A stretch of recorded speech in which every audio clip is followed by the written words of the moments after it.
Hey guys, I wanted to just give you a quick review of the mechanical restoration that I'm doing on my 1972 Lamborghini Espada Series 2. I'm going through the entire braking system, all the hydraulics, and while at it, I'm going to go through and inspect all the bushings on the upper and lower control arms. If they need to be changed, I'm going to replace them.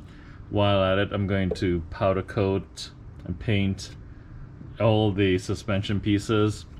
I've got new brake rotors that are going to go on. I'm going to rebuild all the brake calipers with new pistons and seals. And then I'm actually going to be installing brand new e-brake cables as well. On my car, the e-brake mechanism on these Lucas Girling calipers are completely frozen. That's probably due to lack of use in the car, the fact that the car has been sitting in a warehouse for many years. So all this stuff is going to be completely gone through, rebuilt, and in working condition next time you see the video.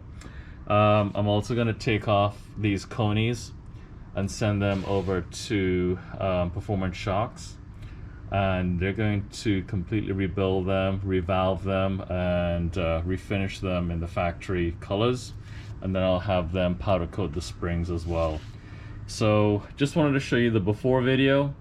In terms of level of difficulty, not bad at all actually. These cars have all SAE fasteners, so all the metric stuff that I've been used to, put that on the shelf and crank out all the SAE tools, and that's about the big difference there. But in terms of level of difficulty, 2 bolts hold the caliper on.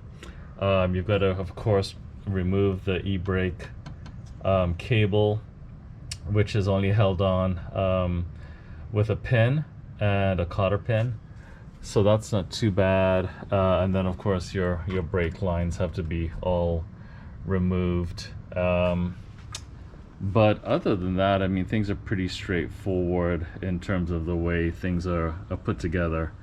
If there's anything difficult, I'll certainly be sharing that with you guys, but the next time you see this video, there'll be a vast improvement over what you see today, and we'll certainly be providing some updates along the way. Take care and stay tuned. Thanks. Okay guys, so a couple evenings later, and all the rear suspension and brakes on the 72 Espada has all been removed. Here are the lower control arms for the rear on the right side, removed. And you can see at some point a previous owner had these nylon bushings installed. They're not in bad shape, but I'm not sure if I'm going to reuse them. I'm still thinking about if to reinstall them. They're in pretty good shape, but I may elect to go with polyurethane bushings, but more to come on that as I do a bit more investigation. With these bushings that were installed, there's a lot of spacers, as you can see, that had to be installed to make sure that the arms didn't have too much slop inside the mounts on the car. So those were installed at some point during the installation of these nylon bushings, but they did the job and they're actually in pretty good shape. So I may keep them as a spare set for the future. They actually fit inside the arms really well. And I believe they were probably custom made, but more to come as I do a bit more research on that. But at least I got the arms stripped, and I'm going to drop them off to be powder coated this morning. So this is the right side here. Here's the left side, pretty much the same stuff. The left side lower arm, unfortunately, the bolt that runs through, here's part of it, it got welded onto the sleeve, so I had to end up cutting the bolt, which is quite a stout bolt, so it took quite a few hours to cut and sacrifice the bolt. to get this arm out, but and then of course it damaged a piece of the bushing. Anyway, it all came out after several hours of careful cutting with my Sawzall and a couple new blades. And this is the left side, and then I'm gonna make sure that all you can see right here, all these mounts are gonna be powder coated. You can see it's got quite a bit of surface rust, but in pretty good shape considering the car is, you know, 52 years old.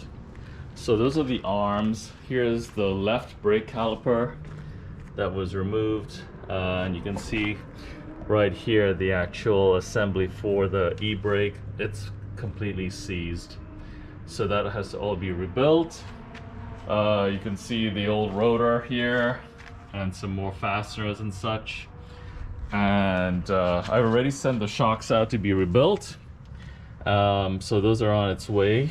And here's the undercarriage, and I hope you guys can see this. I got the CV axle supported, and the frame is actually in pretty good shape. There's some surface rust that's gonna all be addressed, sanded, and then painted. So I'm looking forward to taking care of that and giving the car another lease on life. There's the rear diff bushing. I may buy a brand new one and install that while everything is out. But overall, everything is pretty solid under this car. Lots of undercoating, but everything looks good. No issues here at the back end, and all looks solid. So wanted to share that. There's the spindle slash hub assembly, and it's in good shape as well. This is the left side. So I'll clean that and make sure it's all good to go. The bearings feel real good on it. There's no drag on the bearings. So all that's in pretty good shape. So anyway, we're making some progress, and please stay tuned, as there's a sway bar, and I'm gonna have that powder coated as well. And yeah, so looking forward to providing some updates and sharing on my channel as I take the car to the next level, and look forward to sharing it with you guys. Stay tuned. Thanks. Take care. Bye.